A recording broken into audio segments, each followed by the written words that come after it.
ਅੰਮ੍ਰਿਤਸਰ ਪ੍ਰਸਾਰ YouTube TV channel ਵੱਲੋਂ ਆਪ ਸਭ ਜੀ ਦਾ ਬਹੁਤ-ਬਹੁਤ ਸਵਾਗਤ ਹੈ। ਮੈਂ ਹਾਂ ਚੰਚਲ ਮਨੋਹਰ ਸਿੰਘ, ਸੀਨੀਅਰ ਜਰਨਲਿਸਟ ਚੰਡੀਗੜ੍ਹ ਤੋਂ।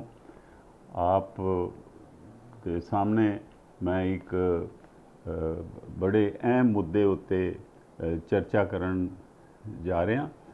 ਇਸ ਮੁੱਦੇ ਬਾਰੇ ਚਾਹੇ ਕਾਫੀ ਗੱਲਬਾਤ ਹੋਈ ਹੈ, ਪਰ ਮੈਂ ਇਸ ਦੇ ਵਿਲੱਖਣ ਪੱਖਾਂ ਨੂੰ ਤੁਹਾਡੇ ਅੱਗੇ ਪੇਸ਼ ਕਰਨ ਦਾ ਯਤਨ ਕਰ ਰਿਹਾ। ਉਮੀਦ ਹੈ ਕਿ ਤੁਹਾਨੂੰ ਇਹ ਪਸੰਦ ਆਏਗਾ।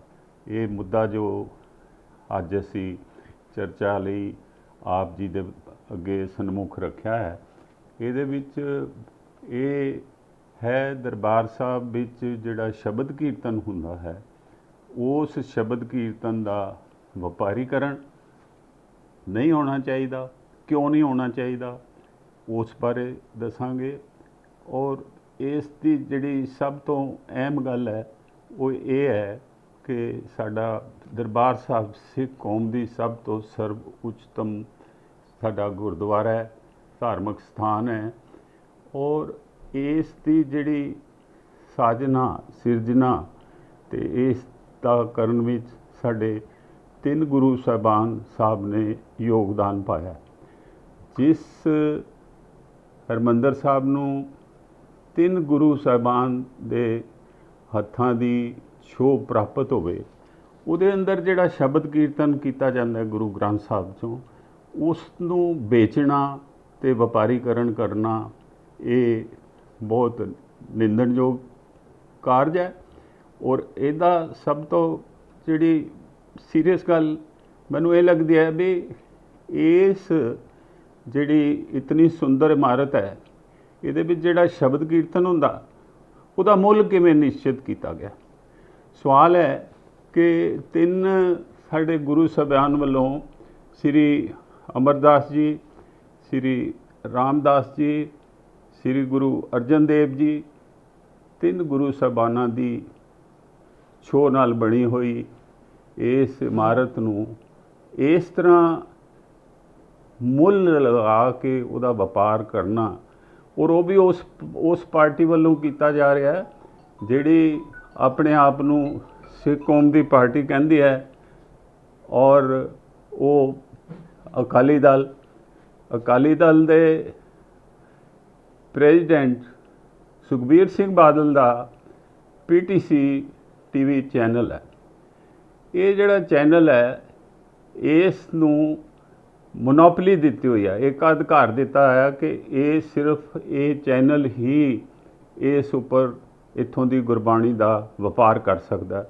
होर कोई जे फ्री प्रसारण करना चाहे, मुफ्त प्रसारण करना चाहे, तो वो ये दसते हैं कि साडा कापीराइट है इहदे ते, और असी इस दे कापीराइट करके तुहानूं किसी नूं ये प्रसारण करन दी आग्या नहीं देंदे।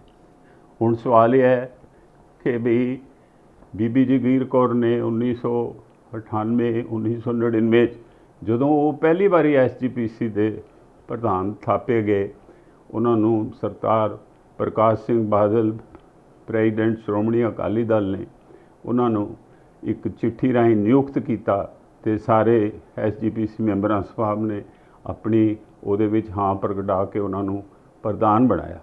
उन्होंने इसका सौदा किया एक कंपनी नाल। उस सौदे दे विच बीबी जगीर कौर कोल की सीगी एक्सपर्टीज जां उन्हां दी समर्था जां उन्हां दी इस चैनलों बारे जान पछाण कि उन्होंने इहदा मुੱਲ निर्धारित कर लिया। जिहड़ियां कंपनियां वपारक कंपनियां सी वो उन्होंने तो कहना ही सी भी दसो किन्ने पैसे चाहिए, तो उसका जिहड़ा सौदा किया गया वो बिल्कुल ही सिख असूलों के अगेंस्ट है। वो सानू क्योंकि ये सर्ब सांझी गुरबाणी है, ये धुर की बाणी है, और गुरु साहबाना की रची हुई बाणी नू असी इस प्रकार एक परिवार नू एक चैनल नू बेच नहीं सकते।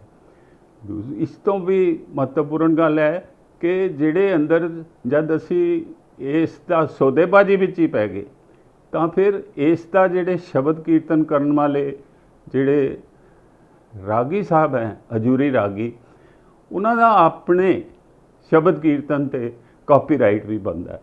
ਉਹਨਾਂ ਨੂੰ ਨਾ ਕਦੀ SGPC ਨੇ ਪੈਸੇ ਦਿੱਤੇ ਹਨ ਅਤੇ ਨਾ ਹੀ ਉਹਨਾਂ ਨੂੰ ਕਦੀ PTC ਚੈਨਲ ਵੱਲੋਂ ਕੋਈ ਉਹਨਾਂ ਨੂੰ ਕਿਰਤ ਫਲ ਕਿਸੇ ਕਿਸਮ ਦੀ ਤੇ ਉਹ ਦਿੱਤੀ ਗਈ ਹੈ। ਹੁਣ ਸਵਾਲ ਇਹ ਹੈ ਕਿ ਵੀ ਇਹ ਕਦੋਂ ਬੰਦ ਹੋਏਗਾ। ਪਹਿਲੇ ਤਾਂ SGPC ਦੇ ਪ੍ਰਧਾਨ ਸਾਹਿਬ ਧਾਮੀ ਸਾਹਿਬ ਨੇ ਕਹਿਤਾ ਵੀ ਇਹਦੇ ਤੇ 200 ਕਰੋੜ ਰੁਪਈਆ ਲੱਗਦਾ, ਪਰ ਅਕਾਲ ਤਖਤ ਦੇ ਜਥੇ ਸਾਹਿਬ ਨੇ ਆਪਣੀ ਜ਼ਿੰਮੇਵਾਰੀ ਨੂੰ ਨਿਭਾਉਂਦੇ ਹੋਏ ਬੜੀ ਹੀ ਦਲੇਰੀ ਨਾਲ ਇਹ ਕਹਿ ਦਿੱਤਾ ਕਿ SGPC ਆਪਣਾ ਚੈਨਲ ਸ਼ੁਰੂ ਕਰੇ। ਹੁਣ ਇਸ ਤੋਂ ਬਾਅਦ ਕੀ ਹੋਇਆ ਕਿ ਹੁਣ ਇੱਕ ਉਹਦੇ ਵਿੱਚ ਮਿਸ ਪੰਜਾਬਣ ਜਿਹੜਾ ਇਹਨਾਂ ਦਾ ਪ੍ਰੋਗਰਾਮ ਸੀ, ਉਹਦੇ ਵਿੱਚ ਕੋਈ ਨੌਜਵਾਨ ਸਿੱਖ ਬੱਚੀਆਂ ਦੇ ਪੰਜਾਬਣਾਂ ਦੇ ਜਿਹੜੇ ਸੈਕਸ਼ੂਅਲ ਐਕਸਪਲੋਇਟੇਸ਼ਨ ਦੇ ਕੋਈ ਚਾਰਜਿਸ ਇਸ ਚੈਨਲ ਤੇ ਲੱਗ ਗਏ। ਉਹ ਚਾਰਜਿਸ ਸੱਚੇ ਹਨ ਜਾਂ ਝੂਠੇ ਹਨ, FIR ਦਰਜ ਹੋ ਚੁੱਕੀ ਹੈ, ਉਹ ਉਹਨਾਂ ਦਾ ਫੈਸਲਾ ਹੁਣ ਕੋਰਟ ਕਰੇਗੀ। ਪਰ ਇੱਕ ਮਾਂ ਬਾਪ ਨੇ ਜੁਰਤ ਕਰਕੇ ਤੇ ਇਹ ਸਾਰਾ ਕੁਝ ਜਿਹੜਾ ਸੀਗਾ ਅੰਦਰ ਖਾਤੇ ਹੋ ਰਿਹਾ, ਉਸ ਨੂੰ ਆਪਣਾ ਲੋਕਾਂ ਦੇ ਸਾਹਮਣੇ ਸਿੱਖ ਕੌਮ ਦੀ ਕਚਹਿਰੀ ਦੇ ਵਿੱਚ ਉਹਨਾਂ ਨੇ ਇਸ ਨੂੰ ਪੇਸ਼ ਕਰ ਦਿੱਤਾ। ਹੁਣ ਸਵਾਲ ਇਹ ਹੈ ਕਿ ਉਹਦੇ ਵਿੱਚ ਅਰੈਸਟ ਵੀ ਹੋ ਗਈਆਂ। ਅਸੀਂ ਬਹੁਤੀ ਡਿਟੇਲ 'ਚ ਨਹੀਂ ਜਾਣਾ ਕਿਉਂਕਿ ਇਸ ਮੁੱਦੇ ਤੇ ਇੱਕ ਵੱਖਰੀ ਬਹਿਸ ਕੀਤੀ ਚਰਚਾ ਕੀਤੀ ਜਾ ਸਕਦੀ ਹੈ। ਤੇ ਇਸ ਨੂੰ ਹੁਣ ਇਸ ਤਰ੍ਹਾਂ ਮੈਂ ਸਮਝਦਾ ਵੀ ਜਿਹੜਾ ਇਹ ਸਾਡਾ ਕੰਪਲੈਕਸ ਹੈ, ਗੋਲਡਨ ਟੈਂਪਲ ਕੰਪਲੈਕਸ ਹੈ, ਉਹਦੇ ਵਿੱਚ ਹਰਿਮੰਦਰ ਸਾਹਿਬ ਹੈ। ਹਰਿਮੰਦਰ ਸਾਹਿਬ ਦੇ ਸਾਹਮਣੇ ਸ੍ਰੀ ਗੁਰੂ ਹਰਗੋਬਿੰਦ ਸਾਹਿਬ ਵੱਲੋਂ ਸਾਜਿਆ ਗਿਆ ਅਕਾਲ ਤਖਤ ਹੈ। ਇਹ ਜਿਹੜਾ ਸਾਰਾ ਕੰਪਲੈਕਸ ਹੈ, ਇਹ ਸਾਰਾ ਕੰਪਲੈਕਸ ਜਿਹੜਾ ਸਿੱਖ ਧਰਮ ਦੀ ਜਿਹੜੀ ਵਿਚਾਰਧਾਰਾ ਹੈ, ਉਸ ਨੂੰ ਇੱਕ ਸ਼ਕਤੀਸ਼ਾਲੀ ਰੂਪ ਵਿੱਚ ਪੇਸ਼ ਕਰਨ ਲਈ ਇਹ ਦੋ ਸਿਰਫ ਇਹ ਬਿਲਡਿੰਗਾਂ ਨਹੀਂ ਹੈਗੀਆਂ। ਜਿਹੜਾ ਅਕਾਲ ਤਖਤ ਹੈ ਉਹ ਸਿੱਖ ਕੌਮ ਦਾ ਸਦੀਵੀ ਤਖਤ ਹੈ, ਜਿਸ ਅੱਗੇ ਜਿਸ ਉੱਤੇ ਬੈਠਾ ਹੋਇਆ ਅਕਾਲ ਤਖਤ ਦਾ ਜਥੇਦਾਰ ਨਾ ਉਹ ਕਚਹਿਰੀਆਂ ਅੱਗੇ ਝੁਕਦਾ ਹੈ, ਨਾ ਉਹ ਕਦੀ ਕਿਸੇ ਵੱਡੀ ਤੋਂ ਵੱਡੀ ਤਾਕਤ ਅੱਗੇ ਝੁਕਿਆ। ਸੋ ਸਾਡੀਆਂ ਇਹਨਾਂ ਜਿਹੜੀਆਂ ਇਹਦੇ ਪਿੱਛੇ ਸਿੱਖ ਮਰਿਆਦਾ ਜੁੜੀਆਂ ਹੋਈਆਂ ਹਨ, ਸਾਨੂੰ ਸਾਰਿਆਂ ਨੂੰ ਰਲ ਕੇ ਉਹਨਾਂ ਮਰਿਆਦਾ ਦੀ ਜਿਹੜੀ ਰੱਖਿਆ ਕਰਨੀ ਚਾਹੀਦੀ ਹੈ। ਤੋ ਜਲਦੀ ਤੋਂ ਜਲਦੀ ਇਹ ਜਿਹੜਾ ਪ੍ਰੋਗਰਾਮ ਹੈ ਇਸ ਨੂੰ ਵਪਾਰੀਕਰਨ ਬੰਦ ਕਰਨਾ ਚਾਹੀਦਾ ਹੈ ਤੇ SGP ਨੂੰ ਆਪਣਾ ਚੈਨਲ ਸ਼ੁਰੂ ਕਰਨਾ ਚਾਹੀਦਾ। ਹੁਣ ਸਵਾਲ ਹੈ ਵੀ ਕਿ ਇਹਦੇ ਤੇ 200 ਕਰੋੜ ਰੁਪਏ ਨਹੀਂ ਲੱਗਦੇ। ਇੱਕ ਸੈਟੇਲਾਈਟ ਤੇ ਪਰ ਪਾਉਂਡਰ ਦੀ ਫੀਸ ਹੁੰਦੀ ਹੈ, ਇੱਕ ਅਪਲੋਡਿੰਗ ਤੇ ਡਾਊਨਲੋਡਿੰਗ ਦੀ ਫੀਸ ਹੁੰਦੀ ਹੈ। ਇਹਨਾਂ ਤਿੰਨਾਂ ਕਾਰਜਾਂ ਲਈ 10 ਤੋਂ 15 ਲੱਖ ਰੁਪਏ ਤੱਕ ਸਰਕਾਰਾਂ ਨੂੰ ਸਾਨੂੰ ਉਹਦੀ ਫੀਸ ਦੇਣੀ ਪੈਂਦੀ ਹੈ ਸਾਲ ਦੀ। ਉਸ ਤੋਂ ਬਾਅਦ ਕੈਮਰਿਆਂ ਦੀ ਖਰਚੇ ਹੁੰਦੇ ਨੇ, ਹਾਈ ਟੈਕਨੋਲੋਜੀ ਕੈਮਰੇ, ਕੋਈ 30 ਲੱਖ ਦਾ, ਕੋਈ 40 ਲੱਖ ਦਾ। ਉਹ ਤੇ ਜਦੋਂ SGPC ਆਪਣਾ ਸ਼ੁਰੂ ਕਰੇਗੀ, ਉਹਨਾਂ ਦੇ ਐਕਸਪਰਟ ਉਹਨਾਂ ਨੂੰ ਜਿਹੜੀ ਸੁਝਾਅ ਦੇਣਗੇ ਕਿ ਵੀ ਕਿਹੜੇ ਕੈਮਰੇ ਲੇਟੈਸਟ ਟੈਕਨੋਲੋਜੀ ਖਰੀਦੇ ਜਾਣ ਤਾਂ ਜੋ ਅਸੀਂ ਉਹਨਾਂ ਦਾ ਬਿਹਤਰ ਤੇ ਬਿਹਤਰੀਨ ਢੰਗ ਨਾਲ ਪ੍ਰਸਾਰਣ ਹੋ ਸਕੇ। ਉਹ ਕੈਮਰੇ ਵੀ ਕੋਈ ਬਹੁਤੇ ਮਹਿੰਗੇ ਨਹੀਂ ਹੈਗੇ। ਉਹ ਵੱਧ ਤੋਂ ਵੱਧ 30 ਲੱਖ ਦਾ ਕੈਮਰਾ ਹੈ, 40 ਦਾ ਲੈ ਲਓ, 50 ਦਾ, 2 ਕੈਮਰੇ ਤੁਸੀਂ 1 ਕਰੋੜ ਰੁਪਏ 'ਚ ਲੈ ਸਕਦੇ ਹੋ। ਸੋ ਇਸ 'ਤੇ ਕੋਈ ਏਡੀ ਵੱਡੀ ਰਕਮ ਦਾ ਖਰਚਾ ਨਹੀਂ। ਬਾਕੀ ਕਰਮਚਾਰੀਆਂ ਦੀ ਤਨਖਾਹ ਹੋਵੇਗੀ ਔਰ ਪਲੱਸ ਉਸ ਨੂੰ ਜਿਹੜਾ ਚਲਾਉਣ ਦਾ ਐਕਸਪਰਟ, ਉਹਦਾ ਐਡੀਟਰ ਰੱਖਿਆ ਜਾਏਗਾ, ਉਹਦੇ ਕੁਝ ਸਪੈਸ਼ਲਿਸਟ ਰੱਖੇ ਜਾਣਗੇ ਟੈਕਨੋਲੋਜੀਕਲੀ, ਜਿਹੜੀ ਇਸਦੀ ਦੇਖ ਰੇਖ ਕਰਨਗੇ ਕਿ ਪ੍ਰਸਾਰਣ ਜਿਹੜਾ ਉਹ ਠੀਕ ਹੋਵੇ, ਉਹਦੀ ਪਿਕਚਰ ਕੁਆਲਿਟੀ, ਫੋਟੋ ਬਹੁਤ ਵਧੀਆ ਹੋਵੇ, ਵੀਡੀਓ, ਔਰ ਜਿਹੜੀ ਸ਼ਬਦ ਕੀਰਤਨ ਦੀ ਜਿਹੜੀ ਉਹਨਾਂ ਦੀ ਰਾਗੀ ਸਾਹਿਬਾਨ ਦੀ ਜਿਹੜੀ ਆਵਾਜ਼ ਹੈ ਉਹ ਬੜੀ ਸਪਸ਼ਟ ਹੋਵੇ तो संगीत वगैरह जिहड़ा है ਉਹਦੀ ठीक तरह सुनिया जा सके। ये गल इत्थे ही नहीं मुकदी। अगर SGPC अपना चैनल शुरू करती है तो फिर सिख कौम नूं इस दा एक होर बहुत बड़ा फायदा होएगा कि SGPC पाकिस्तान गवर्नमेंट नाल ते पाकिस्तान दी श्रोमणी गुरुद्वारा प्रबंधक कमेटी नाल तालमेल कायम करके ननकाना साहब तो जदों गुरु साहब का जन्म होंदा है नवंबर के महीने उस दा लाइव प्रोग्राम भी SGPC दे इस चैनल राही सारी दुनिया में बैठी सिख संगत गुरु नाम लेवा ਜਾਂ होर भी वो लोग जो सिख धर्म विच शरधा रखते हैं उस दे वो दर्शन दीदार कर सकणगे। ये तदे ही पॉसीबल होएगा जे SGPC का अपना चैनल होएगा। फिर साडा करतारपुर कॉरीडोर बनया है, पर करतारपुर विच जिहड़ा शब्द कीर्तन हुंदा है उस दी भी SGPC का चैनल तालमेल क्रिएट करके कुछ विशेष दिनों ते उसका भी प्रसारण सिख जगत में विश्व पद्धर ते बैठे हुए पंजाबियों नूं उहदे दर्शन करा सकता है। और मैं ये दसना चाहना कि असी एक कमेटी बनी सी सिख संगत ने, मैं भी PTC दे इस सारे इहदी पड़चोल करन दी कि भी इहदे विच त्रुटियां की खामियां की। उस कमेटी का मैं भी मैंबर सी।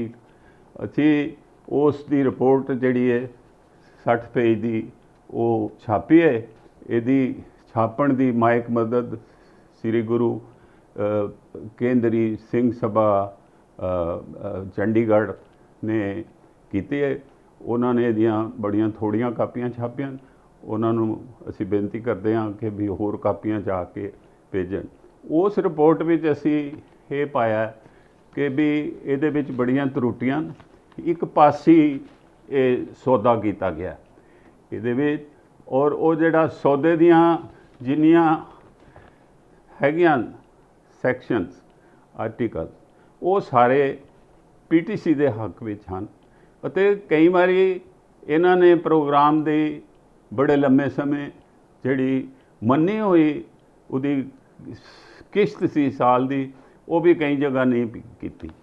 जिहड़ियां PTC ने इस दा प्रसारण दा इस दे MD ने जिहड़ी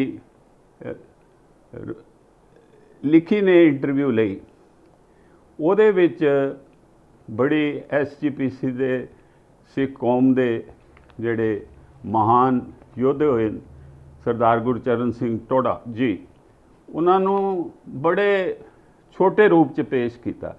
उन्होंने ये कहा कि टोड़ा साहब साढ़े कोल आए, उन्होंने साड़ियां मिन्नतां कीतियां कि भी तुसी ये साड़ा प्रोग्राम चलाओ, साढ़े तो चलता नहीं, असी चला नहीं सकते। ये गल क्योंकि सरदार गुरचरण सिंह जी टोड़ा हुण इस संसार है नहीं, तो इसका कोई खंडन कर नहीं सकता भी वो गए कि नहीं गए। पर मैं 40 साल जर्नलिस्ट लिया, मैं अमृतसर भी पोस्टेड रहा 5 साल, पंजाब च भी मैं टोड़ा साहब दियां कई इंटरव्यूआं भी कीतियां। टोड़ा साहब कदी इस तरह की कोई किसी को जाके हाथ जोड़ के बेनती नहीं कर सकते।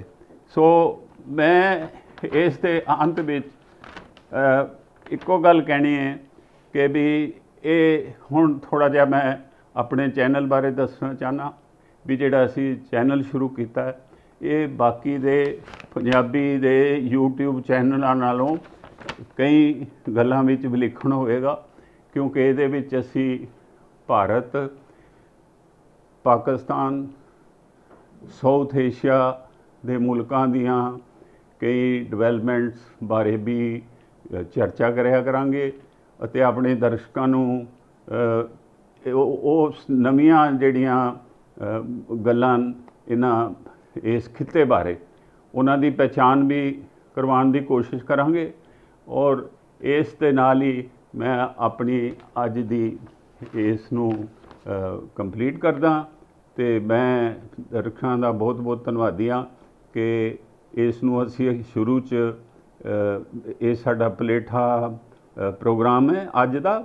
ਇਸ ਨੂੰ ਅਸੀਂ ਹਲੇ ਵੀਕਲੀ ਰੱਖਾਂਗੇ, ਹਫਤਾਵਾਰੀ, ਕਿਉਂਕਿ ਅਸੀਂ ਦਰਸ਼ਕਾਂ ਦੀ ਰਿਸਪਾਂਸ ਦੇਖਾਂਗੇ ਔਰ ਫਿਰ ਅਸੀਂ ਨੂੰ ਹਫਤੇ 'ਚ 2 ਦਿਨ ਕਰਾਂਗੇ, ਫਿਰ 3 ਦਿਨ ਕਰਾਂਗੇ, ਫਿਰ ਅਸੀਂ ਇਸ ਨੂੰ ਇਸ ਪ੍ਰਕਾਰ ਵਧਾਉਂਦੇ ਚੱਲਾਂਗੇ।